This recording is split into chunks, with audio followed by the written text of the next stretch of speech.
What's up, VHS heads? I'm Matt.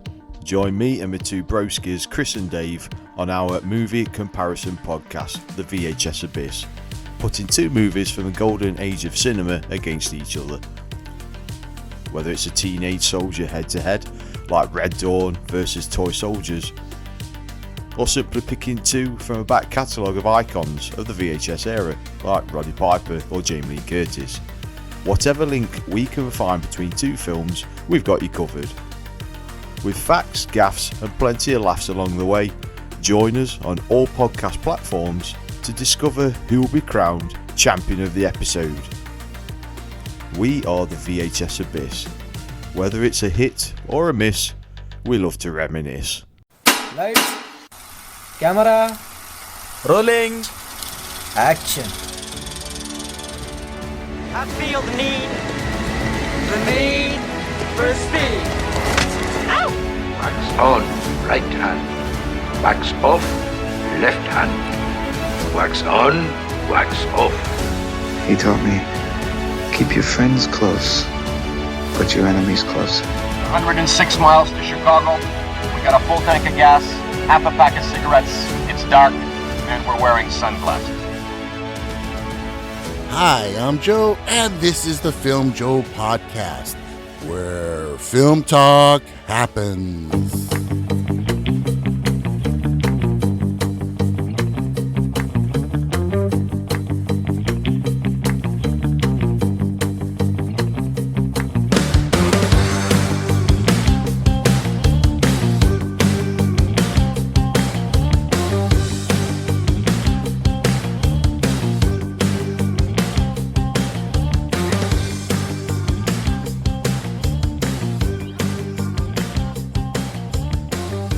Hi, I'm Joe. I'm Daisy. And I'm Liss. And welcome to the podcast where we talk about filmmakers' trends, the good, the bad, and the not so bad, all in the spirit and for the love of film. So here we are, guys. This is the final episode of the season. So it's incredible. It's pretty awesome. It doesn't seem like we've done 20 episodes. No, it's been an awesome run. Yeah, definitely. A lot of great guests and Liss jumping on the episode with us and becoming an awesome part of our team. Absolutely. Yeah. And we Thanks really for having me. Oh, it's awesome to have you. So now there's the big news that I've been talking about that I'm going to make a big announcement. So here it goes. I am coming out with my own new podcast. And it's going to be a monthly podcast. And it's going to be about horror films. So I'm still going to be here on the Filmjoe podcast. I'm not going to abandon my two awesome co-hosts. Better not. That's right. And so the show will be releasing every month on the 13th. So what's the name of the podcast? Well, it's going to be called Fear on Film. Fear on Film. Yes. And on it, we're going to be covering all the latest horror offerings that are coming out. We're going to be focusing on a big film, and we'll talk about other stuff like TV shows, books, stuff that we watched and so forth. And it's going to be great. And joining me on this amazing new podcast is going to be the one and only Sean O'Connor from Macabre Daily. Awesome. Yeah. That is so freaking cool. Yes. So remember, folks, our very first episode is slated to drop on Sunday, April 13th. So mark it on your calendar. We're all excited. Sean and I are currently hard at work, putting this together. So we look forward to it. So yeah, that's about it on that. That's the big announcement. That is awesome, man. Congratulations. It's going to be bitching. Thank you. I know you two together are going to make magic. Oh, hell yeah. That's going to be so cool. Oh, it's going to be a blast, really. So also I want to give a quick shout out to this new podcast I've been listening to. It's called the VHS Abyss podcast. And it's an awesome podcast from across the pond in the UK. And, these three gentlemen, what they do is they bring us weekly, I think they're also monthly. And they talk about films that, mostly 80s films that we enjoyed back in the day on VHS. And, they're really fun, really insightful. And yeah, they're a blast. So if you get a chance, folks, there will be a link in the show notes. So make sure you give them a click and check them out. They call it the VHS Abyss. You guys will like it. Nice. Yeah. Good stuff. Really. I've been binge listening all day. Yeah. It's good stuff. Really good. And also last week, we had Eric Hansen on the episode. one, the episode where there was somebody who kind of didn't show up, but we're not going to name names here.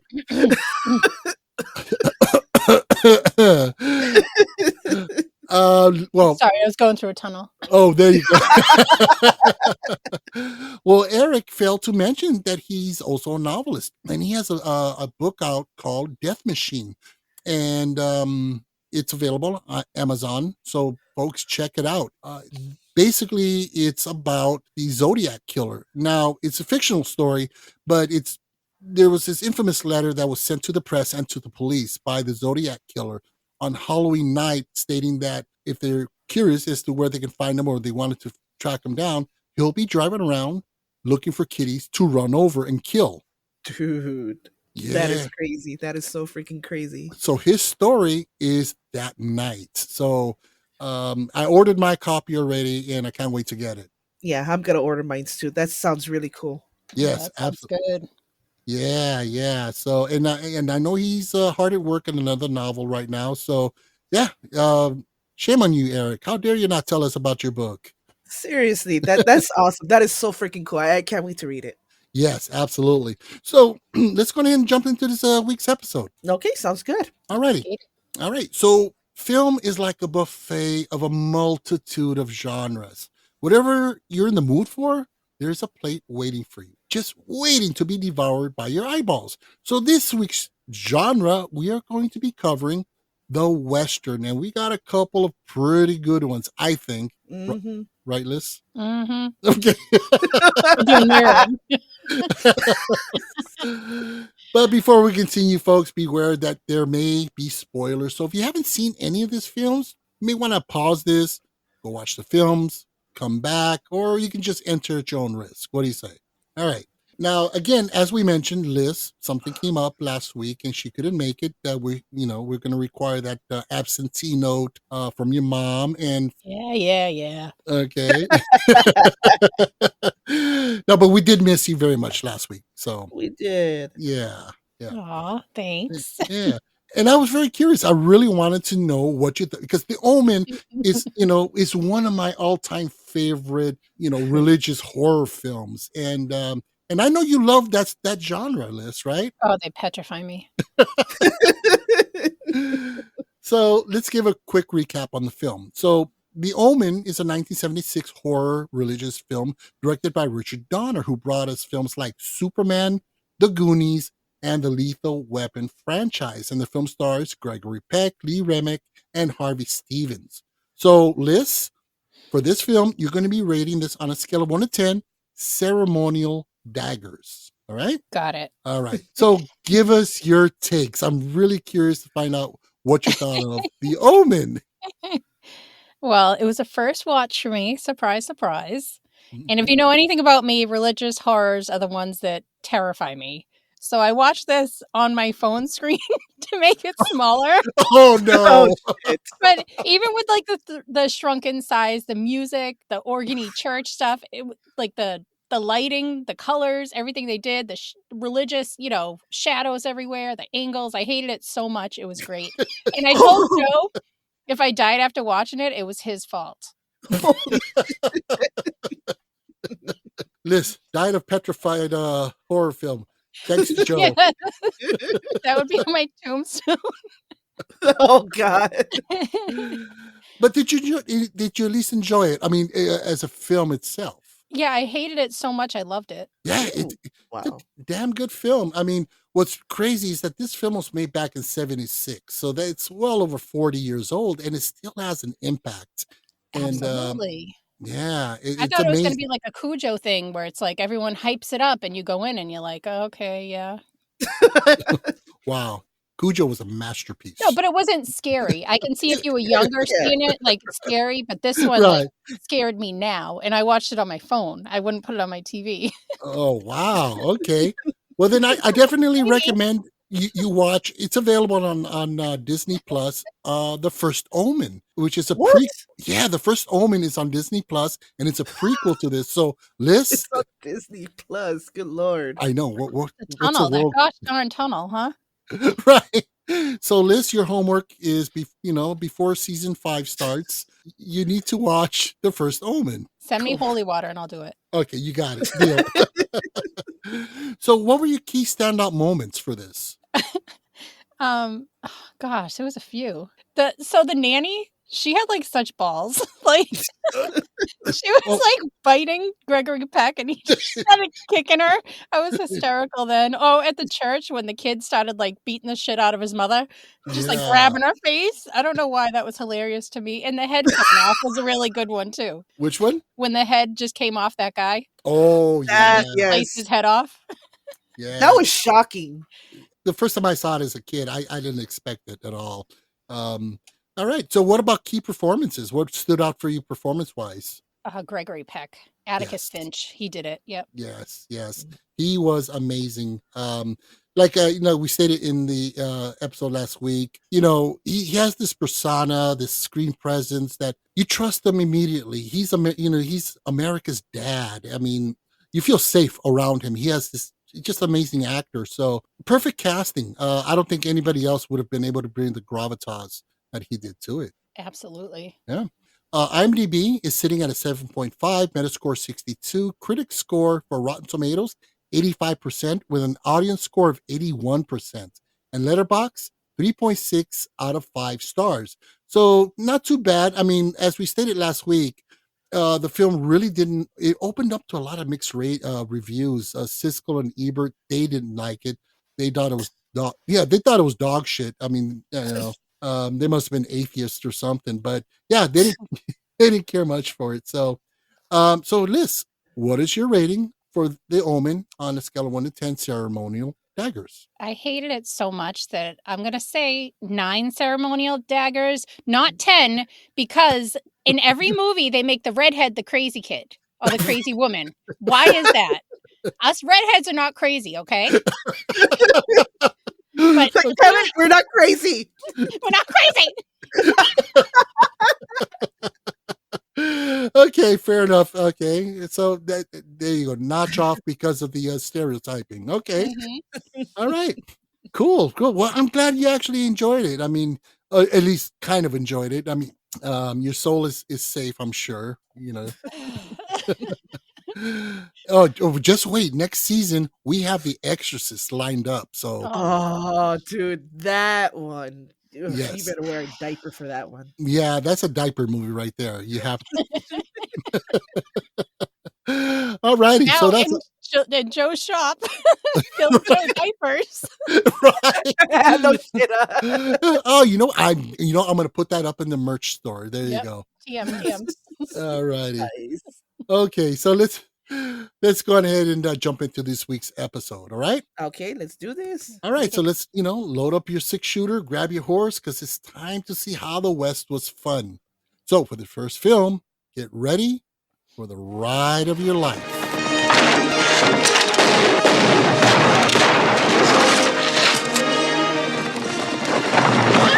You're wearing my hat. What else you got that's mine? Nah, I don't want to kill you, and you don't want to be dead. You can't be that good. Let's get out!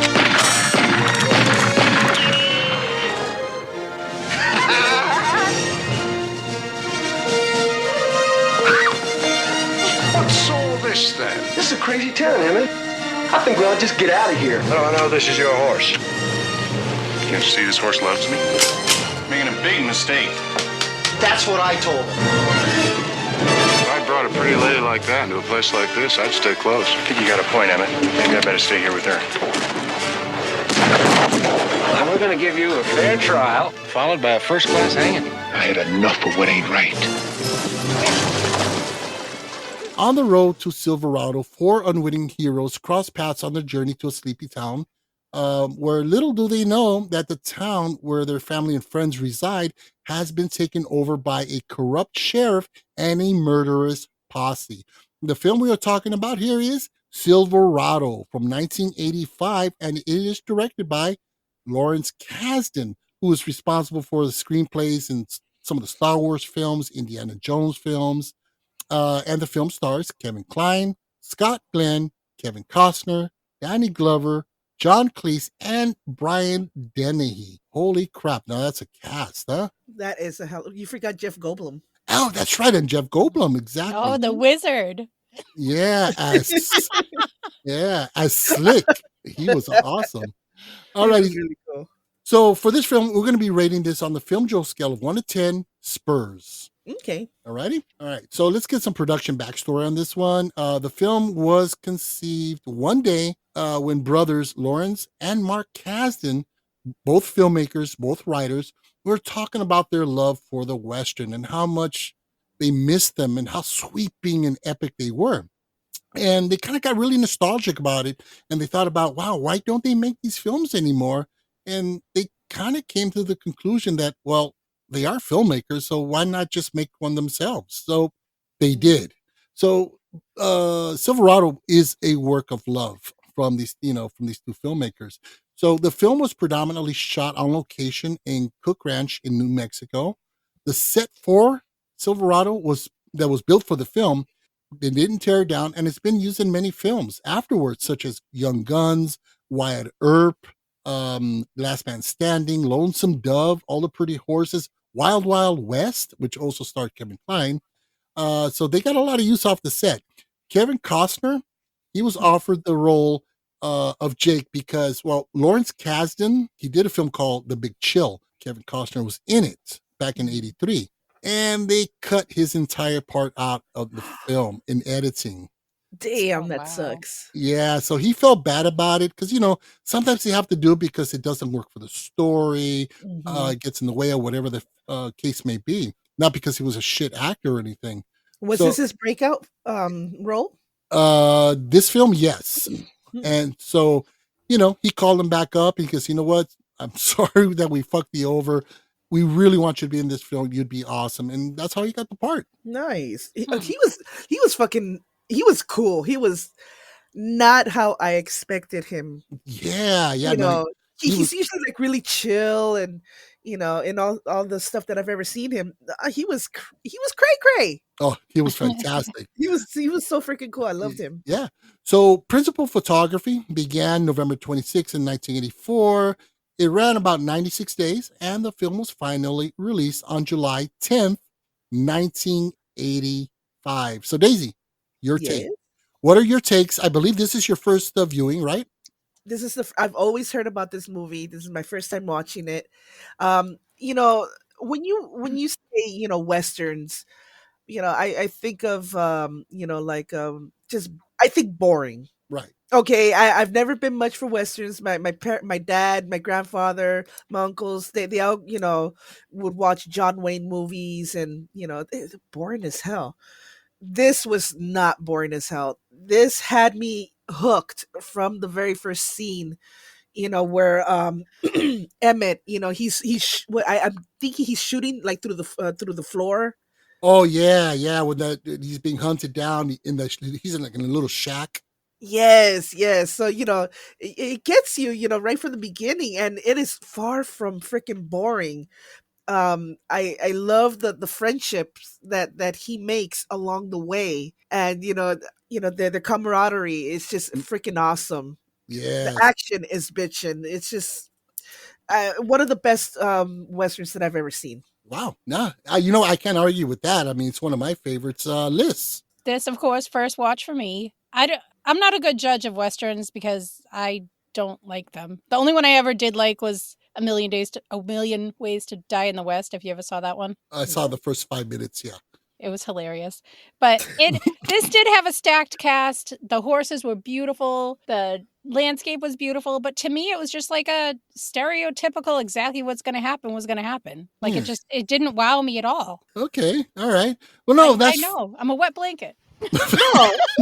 Well, fair enough, because I tell you, you say you're really not familiar with the Western genre in general, and well, it's basically takes all the tropes from Westerns and puts them all together in one film. It's basically an homage and a love letter to the Western genre. Yeah, it had that that feel of back in the days, like I said, when my dad and my uncle, they would watch these westerns, those spaghetti westerns. Yes, That's yes. exactly my father, the same thing. He'd be sitting in the living room and I'd walk right past it. I'd be like, nope. Yeah, Bonanza, and all Yep. Right. that. Yeah. Yeah. But no, yeah, it definitely had that feel to it, but it was really exciting. It was a cool movie. Yeah, so for me, I've seen this easily about 12, 15 times, and I never grow tired of it. It's to me, it's just one word: fun and Mhm. exciting and epic. I loved it. Yeah. Yeah, I Yeah, thought it was pretty cool. It yeah, was fun. yeah. What it really reminded me of was a classic western called The Magnificent Seven, Mhm. with Charles Bronson, James Coburn, Yul Brenner. I mean, Oh, wow. it was the Expendables of the day with all these amazing action stars. And but like I said earlier, it's very Western tropey all the way through, cliches up and down. You got the showdown between the bad guy and the good guy and this dusty road, and the tumbleweeds are rolling in the background, and that was the whole gist, is that it was just paying homage to all these classic westerns. No, the music too was Oh, totally classic. oh, it was beautiful, and again, it reminded me of those old westerns. It was epic and fun. Yeah, yeah, definitely. Now, what do you think about the sheriff of Silverado, John Cleese? Loved them. Mhm. Oh my God, he was fantastic. I remember from back his Monty Python days. But yeah, he was definitely really hilarious. And of course, again, you have a stacked cast. You have John Cleese, of course, Kevin Costner, Jeff Fahey, the crazy-eyed bad guy with the crazy blue eyes. Oh, Mm. yes. Yeah, that guy was trippy.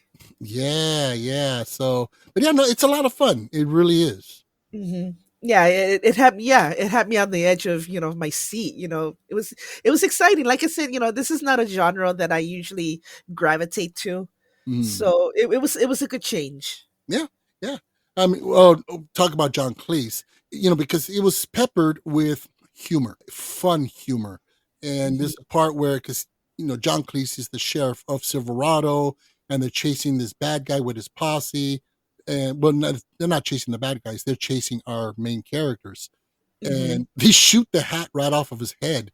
And because right before, one of his deputies is like, Sheriff, isn't this the boundaries of our jurisdiction? Yeah. And then they shoot the hat off, and he's like, yep, today our jurisdiction ends here. That was awesome. No, I definitely loved it. It was just a lot of fun.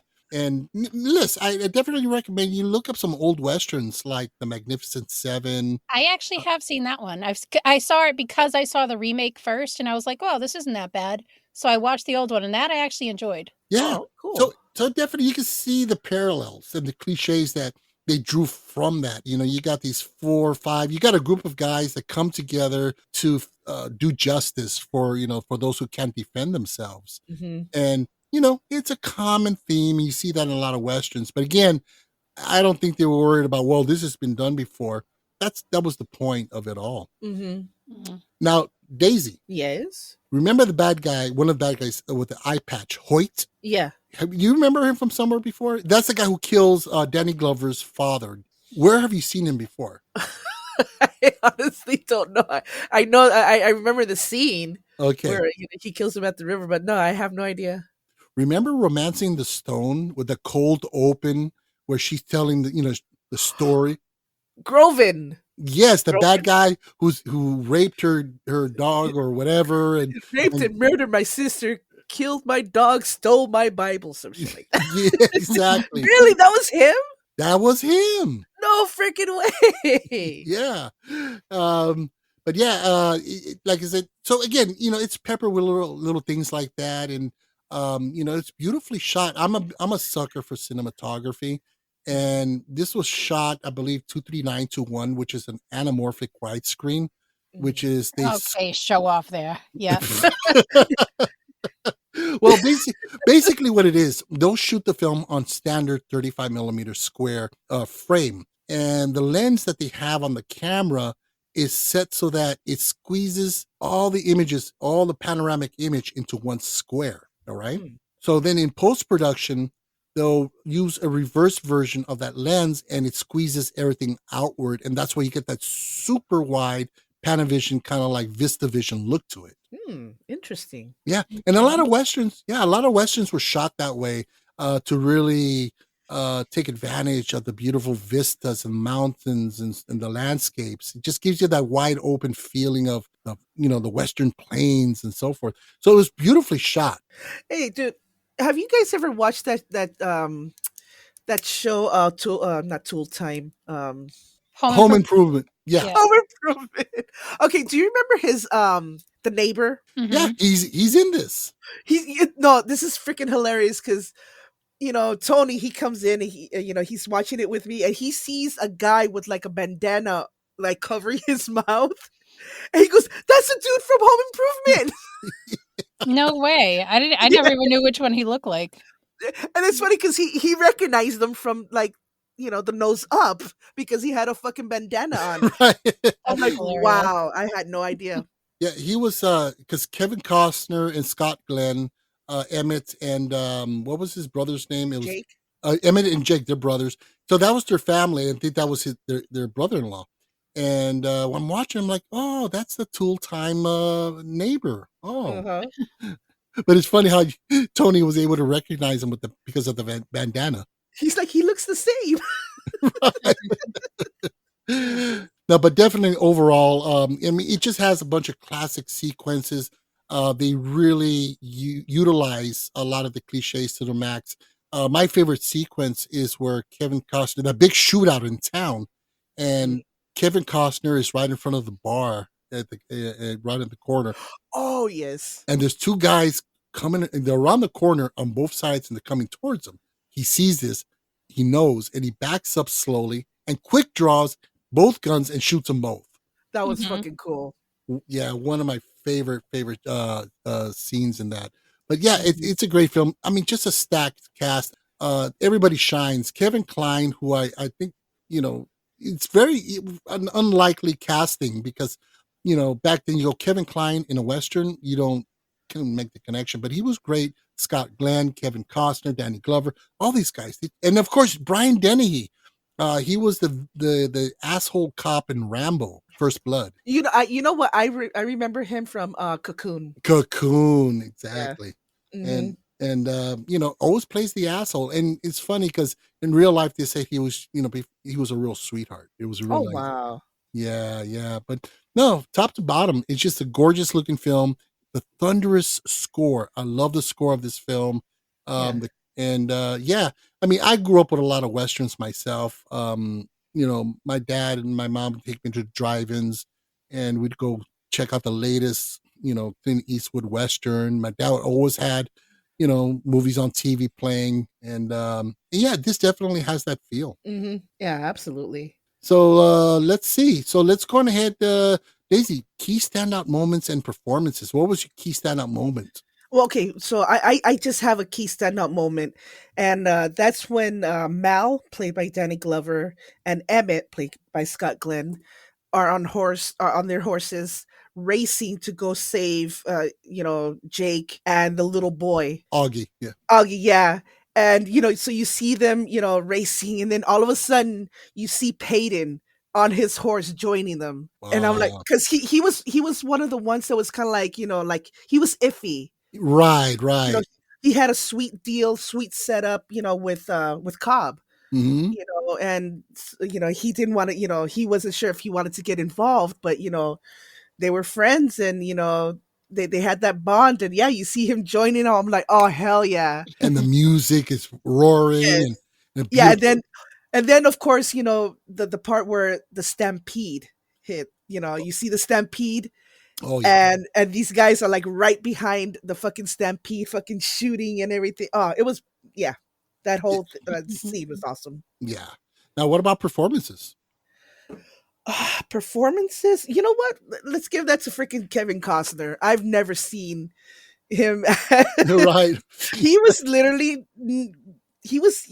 he reminded me of Billy the Kid, like that type of character, just wild and crazy and energetic. Yeah. He was super cool.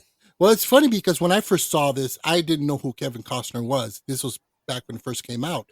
Yeah. And, I kind of put it on the back burner and went on my movie journey, watched tons of films, and watched a bunch of Kevin Costner movies. And I didn't make the connection. And then years later, I saw it again. I'm like, wait a minute, Kevin Costner. And I was blown away because, like you said, I'd never seen him, even to this date, he hasn't done a role like that. No, he's very mild-mannered. Yeah, and very reserved and very calm. Uh-huh. Yeah.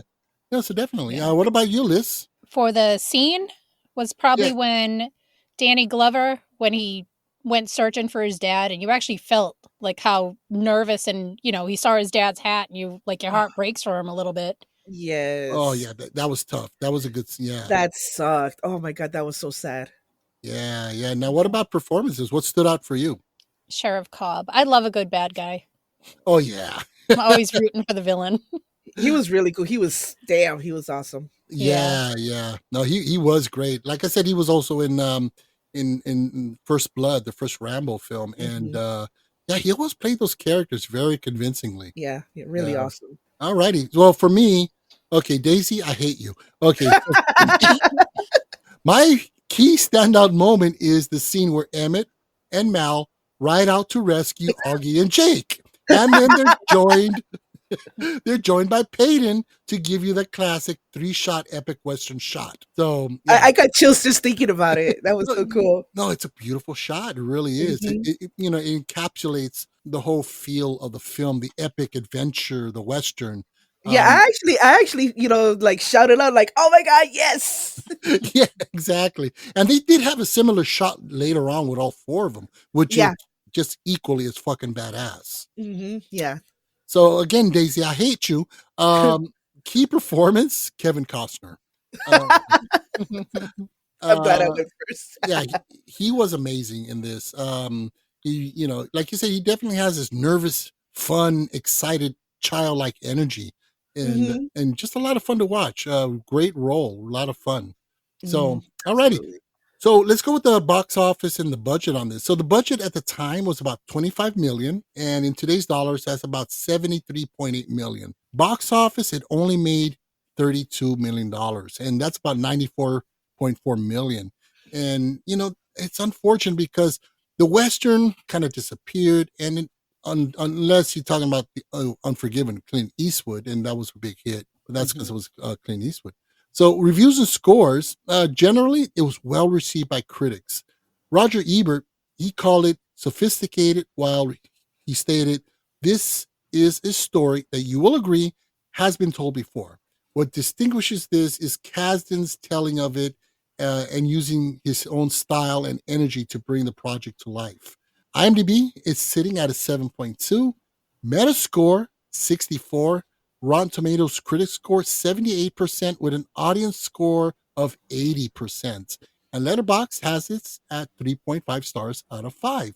So yeah, definitely it is a favorite still to this day. Those who have seen it and remember it. Awesome. Yep. So sequels, there were no sequels, none needed. So let's give our ratings. What do you say? Daisy, you go first. Okay, so we're giving this Spurs? Spurs. Okay. I loved the movie. Thought it was a great adventure, great action, great, great cast. I'm going to give this a 9.0. Nice. Okay. Liss. I don't know. It just felt so generic to me. I know that you're saying that that's kind of what they were feeding into, but it just felt like it was the outline for a cowboy movie. Insert names, insert location.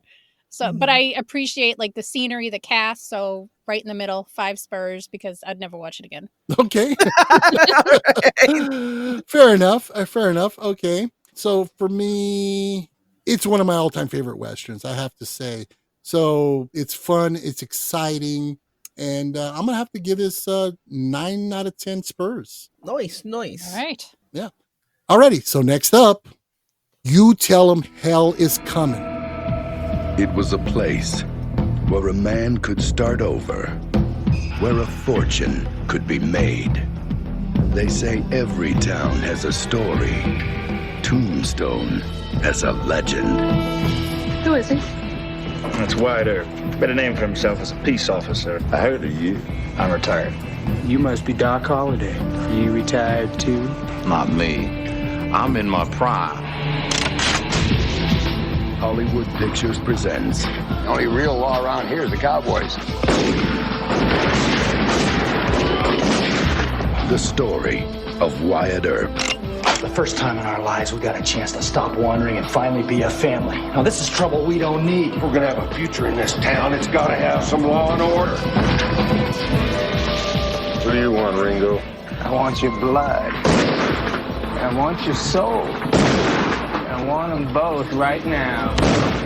A successful lawman's plans to retire anonymously in Tombstone, Arizona are disrupted by the kind of outlaws he was famous for eliminating. The film we are talking about here is Tombstone from 1993, directed by George P. Cosmatos, who also brought us Rambo 2 and Cobra. The film stars Kurt Russell, Val Kilmer, and Sam Elliott, and Bill Paxton. Yep. And Michael Biehn. And Michael Biehn. Man, what another stacked cast. Yep. All righty. So for this film, we're going to be rating this on the Filmjoe scale of 1 to 10 huckleberries. Okay, all right. Yeah, because I was going to say, it should be badges, but you know what? Let's go with huckleberry. Yes, we don't need no stinking badges. Okay. No. All right, so a little production backstory on this. The film was predominantly shot on location in Arizona, and it began in May of 1993. The film was supposed to be screenwriter Kevin Jarrett's first job as director, but he was kind of overwhelmed by the job, and he failed to kind of like stay on schedule to get the needed shots, so they pretty much gave him the boot. Get it? The boot. Anyway. Yeah, thank you very much. And so he was then replaced by George P. Cosmatos. During production, Michael Biehn, he was a close friend of Jarre, and he considered quitting once the director was fired, but he hung in there, and he tried to work with the director. So the new director, however, once he came in, he brought in kind of this hard-nosed, demanding regimen, and that kind of led to conflicts with some of the crew members and cinematographer, some of the cast. And so, meanwhile, Kurt Russell, he did not get along with Cosmatos at all. And actually, he stated in the past that Cosmatos didn't direct the film. He did. Oh, shit. Yeah, that he was the ghost director because Cosmatos he didn't know what he was doing. So, and Cosmatos, of course, refuted. He's like, no, I directed it. So that's going on. Val Kilmer, he made sure he practiced his fast draw, to really get in character. He perfected his Southern accents and really got into the role. And I want to mention that because I really want to get back into Val Kilmer's performance. So, yes. So the film was finally released on December 25th, 1993. So Liss, let's get your takes on this. Okay. I feel like I'm already getting prejudged here. No, I love this film. I love the cast. I love Val Kilmer and everything he does. The shootout scenes were like really exciting. Like you didn't know they'd kill off semi-main characters. It was violent enough, but not disgusting. Like the rain scene was fantastic. I loved it. Wow. Okay, cool. I'm shocked. Okay. No, I'm glad you enjoyed it. I mean, it's a great film. Daisy. Oh, just fuck. I loved it. I thought it was, I'm glad that we're not rating these two movies against each other because I don't know which I would pick. I mean, I'm in love with this movie right now. Val Kilmer, he was amazing. He was absolutely amazing. I mean, I would definitely watch this movie over and over. Yeah. Oh, absolutely. I mean, to me, you give me my top 3 Western films of all time. I'm going to go with The Magnificent Seven, Silverado, and Tombstone. And not in that order. I mean, depending what mood I'm in, one is going to shoot to number 1 and so forth. I mean, I love this film. I mean, just an amazing cast. It's a dream cast. Kurt Russell, that's my man crush. Love his acting, love his work. He's a badass, and he really brings that across. What I love about his performance, now that we're on Russell, is that in this, he's able to really convey two sides of Wyatt Earp, who is a historical character. You get his, he's a dreamer. He's a family man. He really wants to start a life, and he's a gentle soul with his brothers, with his wife or his drug wife. Oh And, god, that yeah, was just so hard to watch. yeah. I hated And, that. and it was pretty sad, but but then on the flip of a switch, total badass. I mean, Mhm. he's like two different people. Just amazing. Oh my god, yes, absolutely. Yeah, it was I mean, he has his beautiful wife and bitches on fucking what was it, opium? Opium. Opium? Yeah, Yeah. she was hooked on that shit. And his internal conflict when, he sees that actress, Mm-hmm. he falls he falls for her, and he does his best, to stay, to be faithful, but his wife's a bitch. Yeah, and it's really interesting because there's a scene where they're at the show where the actress is performing, and she Mhm. comes out, and Wyatt Earp's reaction is, "Well, I'll be damned," and Doc responds with, "Yeah, if you do what you're thinking if you're going to do, you will be," or something along that line. Because Doc kind of serves as his moral compass, his Mhm. confidant, his conscience. And I think it's the relationship that's the core strength Mhm. of this film. Yes. Yeah. Yeah, absolutely. And how did No, he not give anybody else TB around him, by the way? I didn't Um, know that was it's contagious? Airborne, yeah. If I Oh, like breathe towards you and any molecules go in your mouth. So if he's oh kissing his shit. girl or whatever. I Damn. didn't think about that. I mean, I guess it kind of slipped because in real life he was ridden with tuberculosis, and there was no, mention. I mean, that's interesting. I never thought of that. Damn. Yeah. Thank you for shattering our reality, Liss. Sure. And that girl was a skank, by the way. She knew that he was married and she's still trying to Ah. flirt with him. Oh, the actress? Yeah. Yeah. Yeah. But you know what though? There was Oh. this one scene that just oh my god. He has his hands full of blood, his brother's blood. And, Oh, and he's crying. He's just so distraught out in the rain. And his fucking wife just turns around and walks away. I'm like, you bitch. yeah, that's right after they kill Morgan. Yes. And I'm like, wow, he, at the point where he needs you the most, and I'm more than certain that would have brought them closer together At least, right? because he needed that. He needed that, somebody to, fucking comfort him. And yeah, she, fucking crazy ass bitch. And that tell us what you think. But you know what? I wondered as I watched that whole scenario unfold, or the whole situation with his wife, how close is that to the truth? That because could it have been that she was kind of molded that way in the script so that they can get away with? Yeah, we know that Wyatt Earp is a stand-up guy. He's about morals, but yet he's fucking around on his wife. Yeah. So I'm thinking, did he write his wife off that way, like a bitch, so that they can justify it? It could be. Yeah, yeah. I mean, and that brings to there's certain inaccuracies in the film. That's why I brought that up, because you have the OK Corral that Mhm. depicted in the film is actually a lot larger than the actual OK Corral was, Mhm. and I think they did that so that they can make it more epic or whatever. Also, the length of the gun battle, Mhm. which was fucking epic. Oh my It was god! it was epic.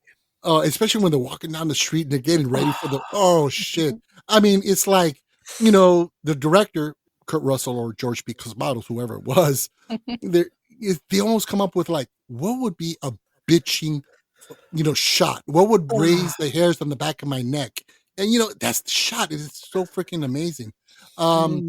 So in the film, it actually lasts a lot longer than the actual fight was. And also the general, and this is with a lot of Westerns, current and in the past, the depiction of the Wild Wild West, where you have a lot of these gun battles and so forth, it's really inaccurate because a lot of towns, they actually had ordinances in place Mhm. against carrying firearms into town. So they would collect guns before people would come in. So Right. so it's more exaggerated in films. And also the fact that if you did have your gun on you and that guy has a gun on him, you'd be a fool to fuck with him because he has a gun too. So, the guns served as a deterrent from one another. They're like, yeah, let me think about it. I don't want to kill him. He's going to kill Right. him, but then again, you go that route, you're going to have a boring Western. That is true. Yeah. What did you, now, okay, we're going to go back to Val Kilmer now. Oh. His performance You know what it reminds me of as far as his technique and his approach? It reminds me a lot of Johnny Depp from Pirates of the Caribbean. You know what? Yeah, I could see that. Yeah. And I mean, totally, not that they copied one another or that, well, it would No, be no. Johnny It's Depp just- would have copied him, but they used the same method to really go deep into the character and become that character 100%. Oh, absolutely. Yeah. Yeah, just an amazing performance. And I'd have to argue that this is his best cinematic performance. You know what? I'd have to agree. Now, I'm sure some would argue The Doors, which he was amazing. Have you seen The Doors, Liss? I have not. Oh, great film. Gonna be on the list now. God, I hope not. Not that you mention it. I can't watch. You know what? I can't watch that shit anymore. Why? Because a certain asshole that I knew was all in love with Jim Morrison. Let's just leave it at that. Okie dokie. So yeah, we'll exit out the list there. But but his performance was incredible in that, and he embodied what Jim Morrison was, and his persona, his mannerisms, his voice. But to me, this is Kilmer's best performance. Yeah, I loved him in this. He was amazing. Mm-hmm. I mean, damn, man. I mean, he was intelligent. You know, he wasn't just some dumbass. He was smart as fuck. Well, he was known to be a scholar. Shit, man. No, and then I love that scene where he's playing the piano. He's playing, Chopin. Yeah. and I love that, that guy, he's trying to be an ass, like, oh, why don't you play this? Why don't you play this? This here is a nocturne. Frederick fucking Chopin. Oh my god, I love that. I love the gun scene when he was swinging the gun and then he just takes out his little cup and does it back, and the guy was like, "What the fuck do I do? Do I shoot him and act like an asshole?" Or yeah. Oh no! Well, you know that there's a line in there where the guy goes, "I got you now, Doc, you son of a bitch," and he turns around and he goes, "You're Daisy if you do." Yes. That you said my name. That was accurate. That was historically accurate. That was an act that actually just as it was portrayed. Oh wow! Oh dude. Yeah, and or if not, when he goes, he's when they're hunting down all the cowboys, all the red sashes. That after I have to get that one scene where this is after they killed Morgan and his brother leaves town and he gets on the train and they try to assassinate his brother. Mm-hmm. And Wyatt Earp turns to, he kills the one bad guy and he lets the other one live. And he tells him, "You tell him I'm coming and hell's coming with me." I'm like, that shit gave me chills. Oh my God. Oh, I like the little spur cut. That was cool. Oh, the boot spur cut when he cut his face. Oh yes, yes.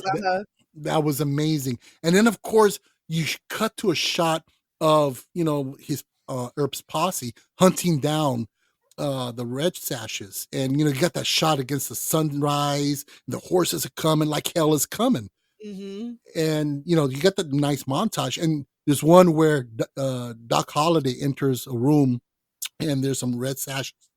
And the other guy says, "Don't move." And he goes, "No, by all means, move." I know. I freaking love that. No, I love the part where that same guy that was talking shit to him about, his piano playing. Oh, yes. And he tells him, he's like, "You're too drunk. You probably see two of me." He goes, "I have two I have two guns, one for each of you." This guy's savage. No, you know what? Every scene that he was in, he dominated. Oh, yes. I don't think there was one boring scene with him or one piece of dialogue that he didn't just knock out the park. No, he was awesome. You know what? And I found him very attractive, even when he was all sweaty and freaking pale as shit. Right? Well, I'll leave you guys to decide that one. That's not in my wheelhouse, but I'll take your word for it. I just wanted to be a nurse and just, dry his, pat his brow from, Oh my God. Water. Yeah. Oh gosh. But yeah, overall, I mean, just it's a fantastic film, and you know, there's a drinking game that's associated with the movie. Ooh. That every time he takes a shot or a drink, you take a drink as well. Oh, that is Shit-faced. cool. Oh yeah, you'd be done like into the second act. Oh man, Yeah. lost opportunity. We should have. Has done anyone that. ever finished the game? Seriously? No, nobody ever seen the other side of that tunnel, man. Yeah. But I really love the fact that the whole gist of the Wyatt Earp legend is the shootout at the OK Corral. I mean, that's a highlight of Western lore. Mhm. And what I love is that it doesn't end with that. That it all leads up to the shootout. No, that's part of the story. And you get the continuing story beyond the OK Corral. Mhm. And I think that's where a lot of films prior, because it's been portrayed before on film, and the film ends there. It's like all the aftermath and so forth. Right. And that's what I love about this film. It's like it's just amazing. But It that's is. one thing I was surprised. I remember the first time watching it. Oh, the OK Corral, it's done. Now what? Oh shit! And you keep going and going and going. Yeah. No, and yeah, you're right. And I do like the way that they ended it properly. Um I for one cried at the end when Doc dies. Oh yeah. I was heartbroken. Obviously he dies, he's Yeah. but I didn't know how he was going to go. But oh my god, when he tells what's his face, Wyatt, just leave, and you see tears coming down his face. I'm like, Oh. oh dude. Yeah, because he said, I forget what he said in the bed, something like, isn't that funny or isn't that weird or something like that. Like basically what I thought it meant was that he thought he'd die in a shootout and not laying Yeah. in bed. Exactly. Yeah. Yeah. And then also I forgot what scene it was where somebody asked Doc, why do you always back up Wyatt for? Why are you always there? He goes, well, he's my friend. He's Oh. my only friend. I'm like, oh, I'll be your friend. oh yeah, for real. Oh man, freaking awesome. And again, like I mentioned earlier, the core and the heart of the film was their friendship and Yes. their loyalty towards one another. And what better way to end it than that way, with them saying goodbye to each other? And yeah, it was definitely heartbreaking. And again, historically accurate, they were the best of friends. They were like brothers. Yeah, they were. I mean, that totally came through. Yeah, he was the fourth Wyatt brother, and but yeah, great film. So Yeah. let's go with some reviews and scores on this. All right. Okie dokie. All right. So the film was met with mostly positive reviews. Siskel and Ebert. Here's the story. It's interesting. They actually missed reviewing the film. They couldn't get press screenings for it. Oh what? Yeah, so Ebert explained that it was a strange thing to happen, that but it happened. So after that, they're like, "Fuck it, we missed it, whatever." Well, people started telling Ebert that they really liked Val Kilmer's performance in Tombstone, and he heard it everywhere he went. And Ebert went on to say, "When you hear this once or twice, it's interesting, but when you hear it from a couple of dozen people, it's a trend." And and that's when he went on ahead. It's like, I have to watch this. And he did. Siskel did not. And Siskel ended up giving it a high score and recommending the film highly.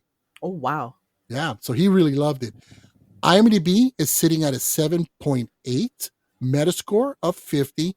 Rotten Tomatoes, it has a critic score of 75 with an audience score with a certified fresh 93%. Wow. Yeah. And Letterboxd, 3.9 stars out of 5. And there were no sequels or spin-offs, but there was another Wyatt Earp film that came out the same year called Wyatt Earp with Kevin Costner. Mm-hmm. And that one didn't do as well, but it was still, I saw it and it was a little slower. I think you watch this one first and then you watch Wyatt Earp and you're going to be like, I don't know. Damn, Because that's sad. it's a different pace, but it's still a damn good film. Mhm. So let's get our ratings on this, Daisy. I freaking loved the hell out of this movie. Like I said, my favorite character was, Doc Holliday. He stole the show for me. He was amazing. Kurt Russell, amazing. I'm gonna give this 10 huckleberries. Ooh, okay. Ooh, All yes. right. And since I was an idiot and I forgot to mention the key stand-up moments and Oh. performances, let's go on with that as well. Okay. Well, you know what? I mean, it was so chock full of key performances. I mean, um, Val Kilmer stole it. Yes. For me, any scene that he was in was freaking awesome. Yes. Yeah. So Absolutely. I'm gonna give it to Val. All right. And key standout moments? Anything with Val. Shit. You know I what? have to choose one. That's fucking hard. Yeah, you know what? I have to agree with you on that. I mean, it's a tough one because I mean, you know what? I mean, if you wanted to pick the most, cliche kind of, scene, it's when they're all walking, towards the shootout. yeah. And Okay. they're all, they're all ready. Val Kilmer, he's whistling a little tune. Yeah. Freaking Yeah. badass. All right. So, Liz, your key standout moment performances and your rating. So the performance is Val Kilmer, like there's no question on that. But Mhm. the standout moment, I was gonna say, at the beginning when he's like, "Does this mean we're not friends anymore?" If you weren't, I couldn't bear it. That cracked me up. But the other one, it was like a bad guy came out and he was with a shotgun ready to shoot him, and they're just talking, completely ignoring him, and he's just standing to the side, like waiting for his minion to scare them, and he's like, "Oh, okay," and just shrugs and like leaves. That Oh. was a good moment. Oh, it cracked me up. I didn't pick the your huckleberry because I figured someone else would. But I would give this 8 huckleberries. It was a great film. I'm not a Western person, and I love this one. Wow. Absolutely. Oh, Awesome. fantastic. Okay. Well, I'm gonna go with key standout moments. The OK Corral shootout was epic. The editing, the sound design, the shots. I mean, it was an amazing shootout. Yeah, it was glorified and it was more than it really was in real life, but it was epic. So to me, that's and of course, key standout moments, like you said, Daisy. Where the fuck do you start? Yeah. You know, how about when Kurt Russell slaps the shit out of the guy with gloves who was slapping the horse? Oh my god. You That know, was fucking cool. or when Kurt Russell confronts the crooked dealer. Oh my god, he slaps the forgot about shit that. out of him. Oh, Yeah. Or Hell's coming with me, where do you go? So I'm, you just, and again, and I'm going to agree with you guys again. Val Kilmer's performance, every scene he's in is memorable. Not 1 second of film was wasted. So with that being said, my score on the Filmjoe scale, I'm going to go with, I don't like to hand out 10s, but I'm going to go with a 9.5 out of 10 huckleberries. Yeah, it's just, yeah. it's a fucking 10 for me, but yeah. Yeah, it's fantastic. I mean, and here's proof positive. My wife Alma, she detests Western, probably for the same reason you do, Liz. Mhm. And your dad was always watching them.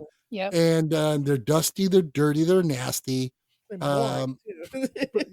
I don't. But here's proof positive what a great film this is. You loved it. My wife loved it.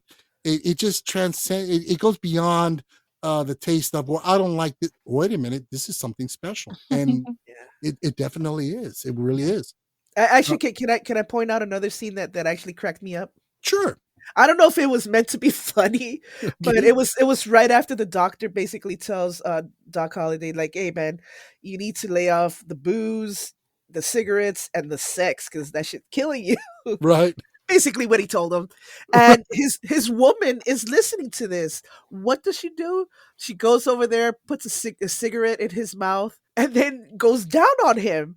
Oh my And, God. and he's looking down at her. He's like, "You the Antichrist woman." That shit had me die. Oh my God. Yeah. I mean, that's the thing again. So many classic moments. I mean, it just amazing. And again, we forgot to mention Sam Elliott, the mustache and the Oh voice. yeah. All their Uh, fucking mustaches, man. They were all badass. And by the way, both of you go online Yeah. and look up an actual picture of Wyatt Earp when Okay. you get a chance. you're gonna be like, that's fucking Kurt Russell. I'm gonna look it up right now. Shit. Yeah, he looked. I mean, the mustache, the look. I mean, they couldn't have picked a more perfect one. Yeah, it's him. Little handlebar mustache. Yeah, That's such a cool mustache. yeah. So, but yeah. So let's go with. I'm gonna go give you guys some further recommendations. For westerns. As I briefly mentioned, you check out at least one of these. Okay, I told you, A Million Ways to Die in the West. Finish that, you'll love it. It's so good. Okay, I'm gonna give you one that I'll mention that you should watch. Okay, but overall, Unforgiven with Clint Eastwood and Morgan Freeman. It's almost the anti-western and just a masterpiece of a film. Have you seen this, Daisy? No, never seen it. Damn good film. Another one I want to recommend is Sam Raimi, who directed Spider-Man 1, Spider-Man 2, and the Evil Dead films. He did a film with Gene Hackman, Sharon Stone, and Leonardo DiCaprio and Russell Crowe called The Quick and the Dead.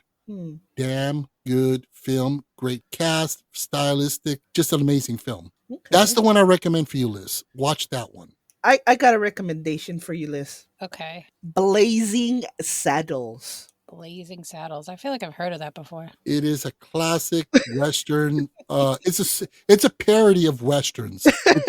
It's Mel Brooks. Yeah. And yeah, classic. So I'd recommend that one too. And of course, you have 310 to Yuma with Christian Bale and Russell Crowe. What about Young Guns? Oh, Young Guns. Oh, fuck yeah. Young Guns. Yeah, that shit was awesome. You know what, Liz? Watch Young Guns. You'll like it. I feel like I'm getting bullied. No, seriously. It's actually really good.